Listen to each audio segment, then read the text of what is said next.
Guys गाड़ी फंस गई है और सीबी आई है निकालने से। ये देख लीजिए कितने खंडहर तरीके से फंसाए हुए हैं और आप देख सकते हैं कि ये गाड़ी बहुत बेजोड़ तरीके से फंसी हुई है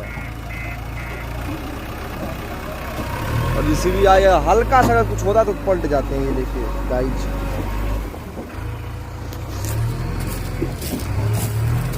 और आपको गौरव शुक्ला जी से मिलवाते हैं गाइज और हमारे